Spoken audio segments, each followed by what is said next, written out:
Good evening, everyone. Happy snow day. How are you? Good. So, this is the beginning of Black History Month, and we are celebrating Black History Month.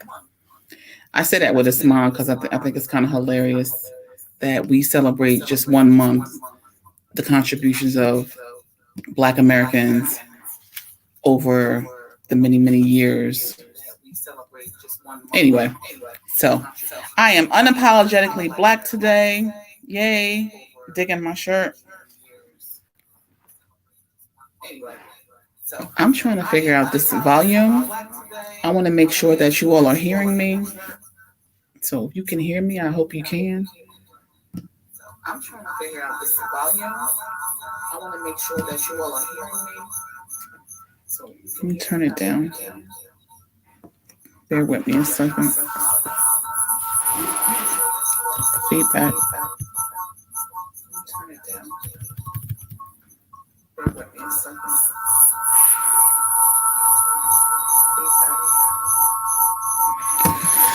Where's my super producer when I need her? She's busy, don't worry. Okay, sound.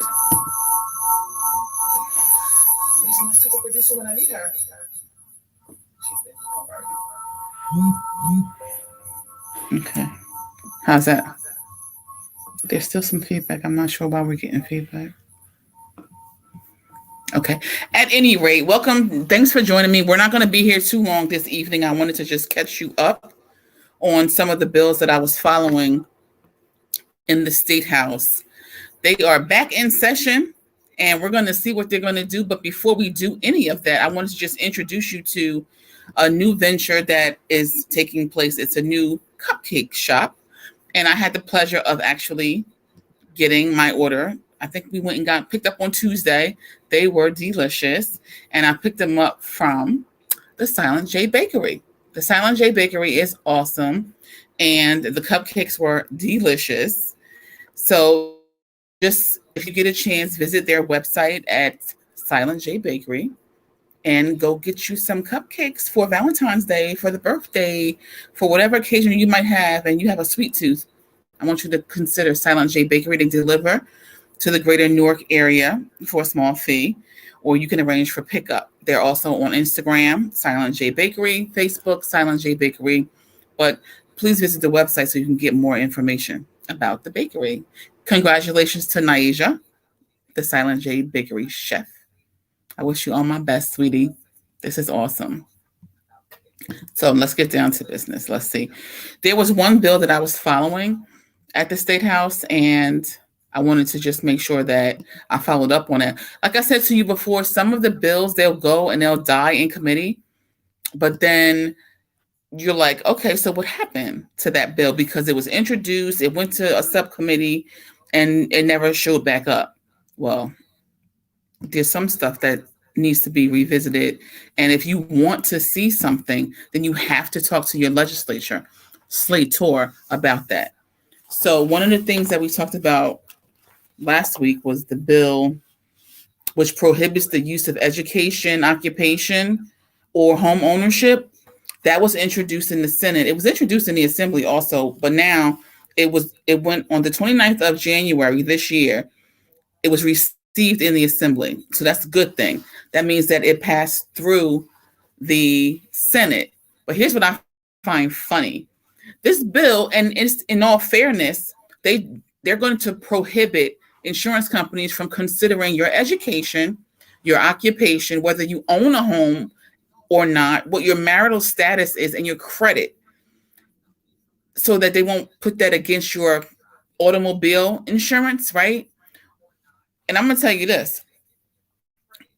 Who are these insurance companies to say that because you have a blue-collar job, you're a worse driver than someone who has a white-collar job? Who's to say that because you have a master's degree, you're a better driver than someone who has a GED, right? I don't understand that. But I said all of that to say this was sponsored in the Senate by the primary sponsors, Senator Gill, Senator Ruiz, and Senator Cruz Perez. Also co-sponsored with Senator Turner and Senator Gopal. Let me say this. The people who voted against this want you to have higher rates if you don't have a certain home ownership status or a certain degree status or a certain type of job. And so the people who voted against this was Senator Tom Kean. Really? Oh, that's right. They have the whole public institution named for their family. Go figure. Senator Samuel Thompson, voted no for this. Anthony Bucco voted no. Michael Doherty voted no. Stephen Orojo voted no. James Holpafel voted no. Joseph Pinocchio voted no. And Michael Testa voted no. There are quite a few who were listed as not voting, but I want to make sure that you know who's voting against your interests in the greater good. This is Senate Bill 111. It was sent to the Assembly on January 29th. I'm tracking this. You can track it too at the state legislature. And it's awesome to be able to track the bill and see, okay, what the people are doing. So this is pretty cool. I know I'm trying to figure this out. Oh, thank you. I love my shirt too. It's awesome. Bought it some time ago. All right. And let's talk about the next one. Oh, before I start talking about the bills, let's talk about your neighborhoods for a second. We had a nor'easter. We live in Jersey. This is the Northeast. Let's talk about how well your streets were paved, because I'm an elected official. And you would think that I would have at least had my street plowed clear enough so that I could park. No chance. And I'm going to say, in all honesty, there were no cars parked on my block, on my side of the street. And I intentionally parked someplace else so that they can plow. They went straight down the street. I get it. I'm not, kicking anybody's back in. All I want to say is these people who get paid, they get trained to do this job and they get paid well to do this job. We count on them when we have storms. We don't get them every week. We're not in Boston or, up in Alaska or anything like that. But so we have expectations. And to any of my neighbors who might be catching this, I apologize to you. I learned this afternoon that we have a shortage of salt. How about that? How do we have a shortage of salt when we were preparing for this? And we even got an email from the first ward councilwoman with her dissatisfaction about the job that was being done. The council president chimed in. It was like a little email when we were just having a conversation, friendly, believe it or not, about our experiences. And one of the things that was brought up during the conversation was why we were putting brine down on Thursday for a storm that was anticipated for Sunday. Go figure. We got all these highly paid folks. We're promoting folks with no experience, no significant experience or certifications just because they do what we tell them, some of us, to do. It's all politics. You can't play politics with people's safety, though. That's an issue. We have senior citizens in the 5th Ward on Dill Avenue, and they need to get to doctor's appointments, okay? I get it. There's a lot of snow, but we have to be proactive. Why are you shoveling a path in the park and dumping the mountains of snow in front of somebody's driveway? I don't know. I'm just here for the people. I'm trying to express. How was your street? Because my street still has chunks of ice on it. And that's not the DPW's fault by any means. Let me tell you what happens here. We have so many people in multifamily dwellings, right? They're parking on the street. Park in your driveway. Park in your driveway. And you can hope, like I did, that the plows will come and they will go curb to curb. It's supposed to snow again on Sunday. So what's going to happen then? I don't know. Okay, I digress. But anyway, thank you, DPW, for doing what you could. I think that, I know the mayor said last month at the last council meeting that there was some slacking going on and that he was going to get to the bottom of it. Chop, chop, Mayor Armstead. Chop, chop. Find out what's happening here. Get to the bottom of it. Anyway, back to the state. The state legislature, I'm talking about the Senate again here. So the Senate bill let me just say, I don't know if everybody's familiar with pre-trial intervention, what that is, the PCI program. That's a program where if you've never had a conviction or any problems, you would be able to go through a program and then ultimately get your offense, depending on the nature, downgraded or removed from your record, right? So this is Senate Bill 241, and this is introduced. This primary sponsor is Senator Singleton, and then Senator Cunningham, District 31, and Singleton, District 7. So when you look at this is interesting. This bill's purpose is to make certain changes for drug courts. And, it's like maybe 13 pages or so. Pretty interesting on page 8 when I was looking at it. I just want to say that this is talking about someone who has an addiction to a drug or an alcohol, a substance abuse problem. They would be afforded these opportunities. But what about people who are using marijuana? Because marijuana is not addictive, right? I don't think so. We can get a medical professional and somebody can come up here and we can talk about it, but marijuana is not addictive. Anyway, I do support Senate Bill 241. I think that this is one of the social justice components that Senator Rice has been talking about for so many years. And it just makes sense that we need to get this done now. This was introduced. It's sent over to the committee for review. So that's a good thing. I didn't write down who voted yes or no for this one, but you would be surprised. Okay. You would be surprised. I do want to talk about what's sitting on the governor's desk, and that is the decriminalization bill. And then it's for the Assembly Bill number 1897, Senate 2535. This is the bill that is supposed to decriminalize the recreational small amounts of marijuana, cannabis, whatever you want to call it, right? The governor didn't sign it. And I told you last month that, in my opinion, last week, I believe that there should be an equal penalty for an underage person. And then was the sticking point. There should be equal punishment. It should be on par. It should be the same. If you got a kid who is in possession, hear me clearly, in possession of alcohol, what is his punishment? Nothing. You know why? Because he hasn't consumed it. Having a beer, a shot, a bottle of champagne, whatever, and you're underage, under the drinking age, so long as it's not open, you have not committed a crime. However, the governor and his folks wanted to do an amendment. They called it last month the cleanup bill, right? The cleanup bill was supposed to give the governor what he was asking for, because the Governor Murphy, he felt or believed, whatever word you want to use, that there needed to be punishment for underage people who possess cannabis. But wait a minute. I haven't smoked it. I just have a joint in my pocket. I haven't smoked it. I just maybe have some edibles. I'm underage, absolutely. But why are you punishing people with cannabis for possession, but you're not punishing people underage for possession of alcohol?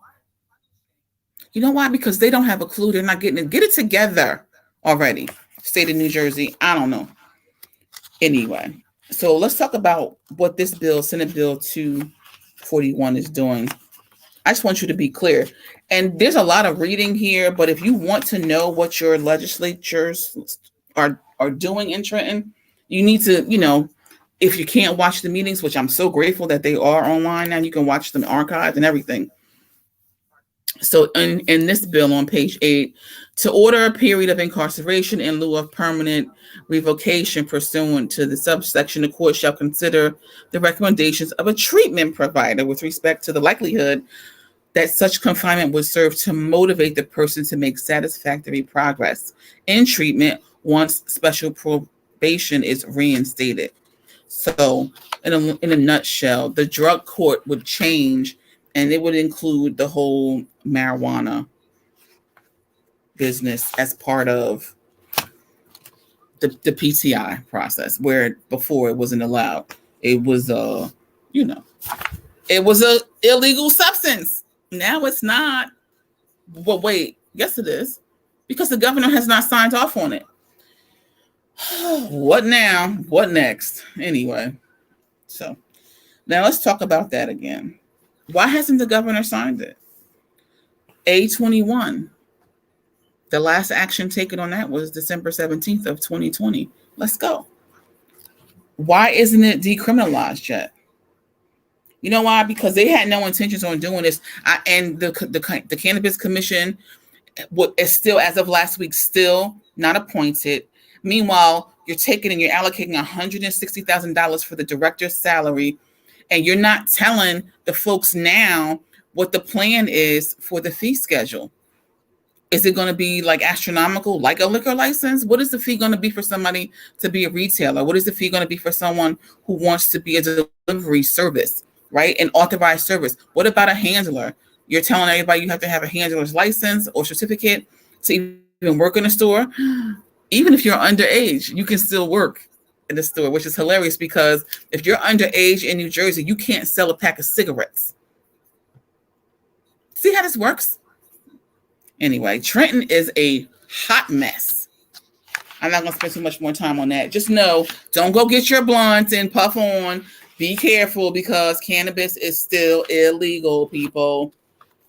Now, there's one more thing that I just wanted to just say and touch upon. I wanted to give congratulations to Director Tawana Moody in Jersey City, and kudos to Mayor Phillip, because a lot of times people don't recognize the strength of a woman, and because women, they lead differently, we govern differently, and we manage differently.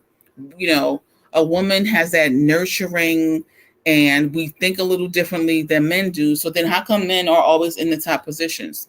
Not sure, but that needs to change. And we need to get our sisters motivated and get ready. Get ready. Okay? Yes, be careful. It is not legal yet, folks. Don't be out there puffing la and going to jail, because Rod done told you it's not legal. All right, so look, congratulations to Director Moody. She actually is in the police department, public safety. She's overseeing a humongous department. She has an awesome task. And this is something that I believe in my whole heart, that if you want to have accountability, you have to have outside eyes looking in. And I have requested 3 separate occasions with a combination of different members who sit on our city council and 2 different police chiefs. Now, my request was simple. It was to have a public safety commission made up of residents from every single ward in the city who would meet on a regular basis and provide insight, feedback, and, with the powers that be. So I got excuse after excuse. And then in my last term, I basically got my forehead got slapped upon the head and said, leave well enough alone. These people are doing their jobs fine. They don't need anybody to give them any ideas. Well, I disagree. Just like every time you see somebody on Facebook, Twitter, or wherever, and they're hemming and hawing and complaining about something that an officer has done, then that's why you could have been in the Public Safety Commission and got that before it became an issue. And I'm going to give you an example. In the new bill, the legal cannabis, right?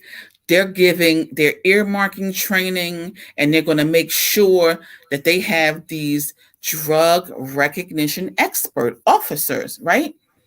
Throwing money at it.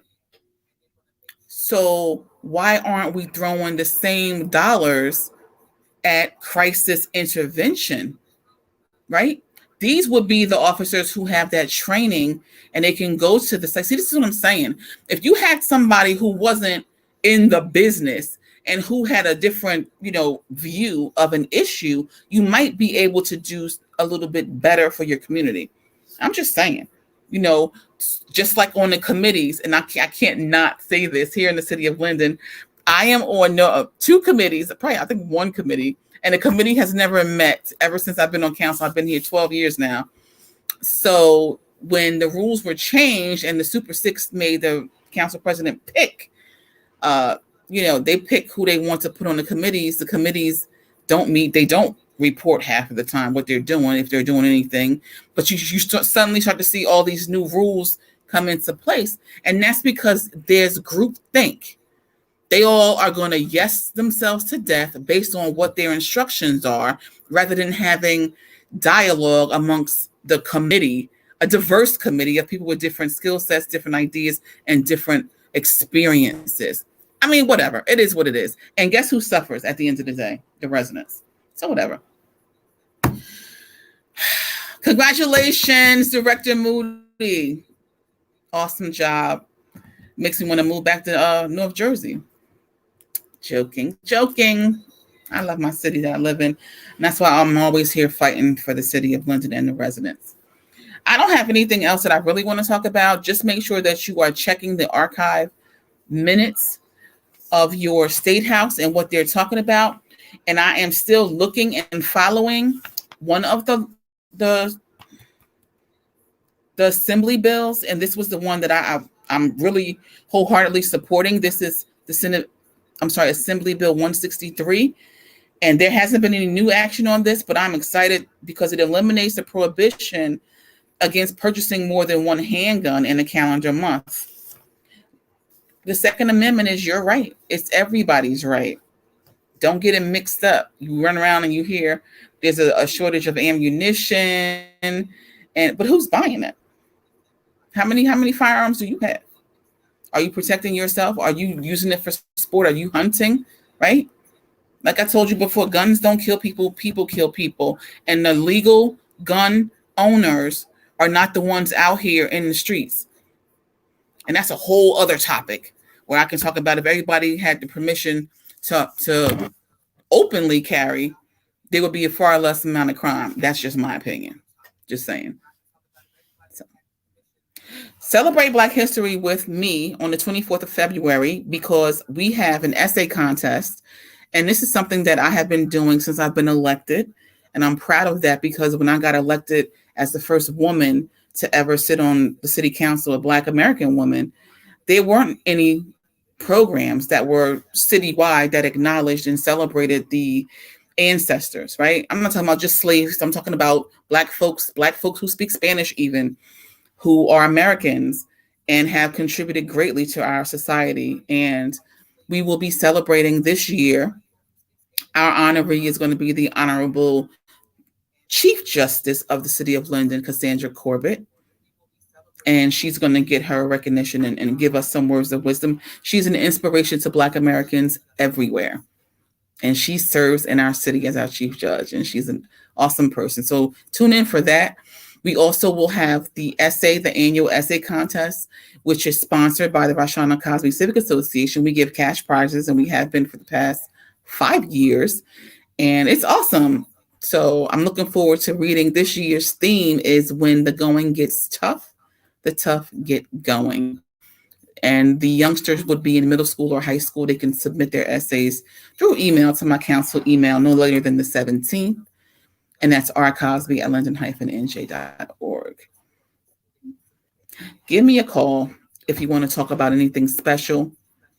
This is serious. I want you to know that the state of New Jersey, all of the state seats are up.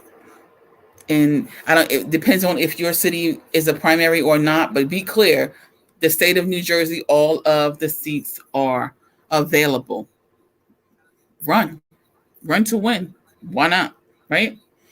I mean, my uncle said to me, may he rest in peace. My Uncle Willie, he was a detective in East Orange. And he said, these politicians, they're voting against our community, left and right. Don't get distracted by the silly nonsense about trying to regulate Comcast and all the internet providers. Let me tell you something. They can easily, negotiate with that. That's not a big thing. That's a distraction for all the stuff they're going to vote against that would be in your best interest. So don't be distracted by that nonsense with the internet. just cancel the internet at the end of the day and make your city get Wi-Fi. Right? I was able to get Wi-Fi at the City of Linden's Recreation Department after a few years. Why not? It's for the community. Anyway, thank you for tuning in. I'm here, and I'm going to be rocking my fro for the entire month of February, just because it's easy, it's simple, and it's awesome. And just because I'm loving the culture this year. It's all about the culture, knowing your history, knowing, what you're entitled to. And before I go, know that people do not have the right to misuse your name without your permission. They don't have that right. I told you last week that I discovered my name was being used fraudulently on challenger badges for the election. And I'm still a little annoyed by that. I'm still waiting to get that information from the chairman, but I don't know what he's going to do.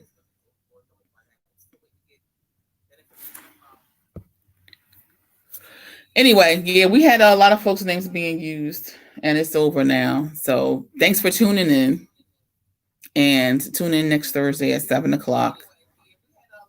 Okay. Be well. Drive carefully.